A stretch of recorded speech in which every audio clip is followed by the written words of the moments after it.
RJD की सांसद मीसा भारती हमारे साथ हैं। 65% रिजर्वेशन को 9वीं अनुसूची में डालने के लिए आप लोगों ने आज विरोध प्रदर्शन किया। दिक्कत कहाँ है? उस समय तो बिहार में पास हो गया था, हालांकि बाद में मामला कोर्ट में गया। देखिए, उस समय हम लोगों ने जातीय जनगणना कराया, उसके अनुपात में हम लोगों ने 65% आरक्षण दिया, जिसमें कि ओबीसी, दलित, आदिवासी सब लोग इसमें शामिल हैं। और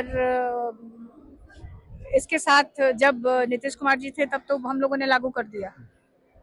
उस समय 9वीं अनुसूची में शामिल नहीं हो पाया, और जब नीतीश कुमार जी पलटी मार करके बीजेपी के साथ आए हैं तो ये लोग कोर्ट चले गए हैं। तो कहीं ना कहीं मुझे लगता है कि भारतीय जनता पार्टी बिहार के लोगों के साथ सही तरीके से भेदभाव कर रही है। एक तरफ आप देखिए, जितने भी ओबीसी, दलित और आदिवासी हैं उनके साथ भेदभाव हो रहा है, उनका आरक्षण छीना जा रहा है।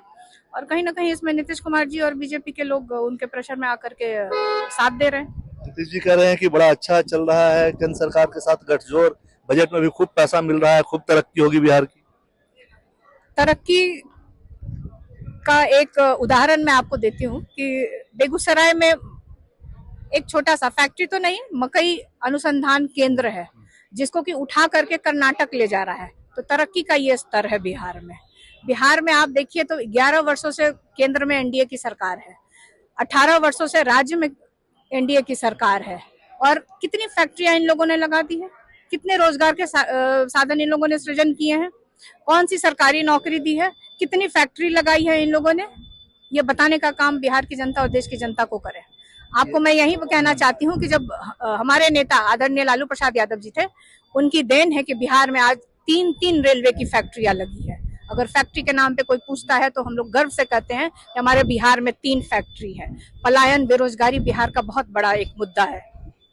अभी वहाँ बिहार विधानसभा में भी प्रोटेस्ट लगातार आरजेडी की तरफ से हो रहा है। राबड़ी देवी जी भी प्रोटेस्ट कर रही हैं, उन्होंने इस्तीफे की मांग की है मुख्यमंत्री के, बोल रहे हैं उनकी हालत ठीक नहीं है, उनको इस्तीफा देना चाहिए। देखिए, दुर्भाग्यपूर्ण है जो वीडियो जो वायरल हुआ है, वो हम लोगों ने भी देखा है कि एक बड़े प्रदेश, बिहार प्रदेश के मुख्यमंत्री आदरणीय नीतीश कुमार जी, उनकी मानसिक और शारीरिक स्थिति सही नहीं है।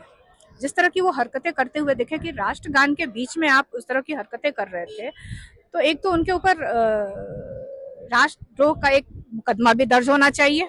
दूसरा, ये देखना सुनिश्चित करना होगा, इस देश के सरकार और प्रधानमंत्री से मैं आपके माध्यम से आग्रह करूंगी कि आप ये सुनिश्चित करिए कि उनकी मानसिक स्थिति और शारीरिक स्थिति सही है या नहीं है, ये भी आप बताएं और उनसे माफी मंगवाएं।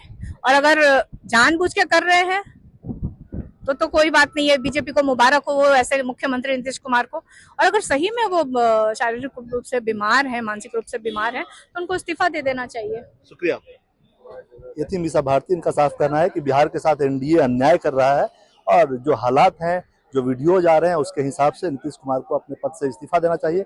उनकी स्थिति कैसे है, इसे लेकर एनडीए को, प्रधानमंत्री को कम से कम क्लैरिटी करना चाहिए कि वो ठीक है या इस तरह का होने का नाटक कर रहे हैं। कुमार गौरव, न्यूज़ 24 दिल्ली।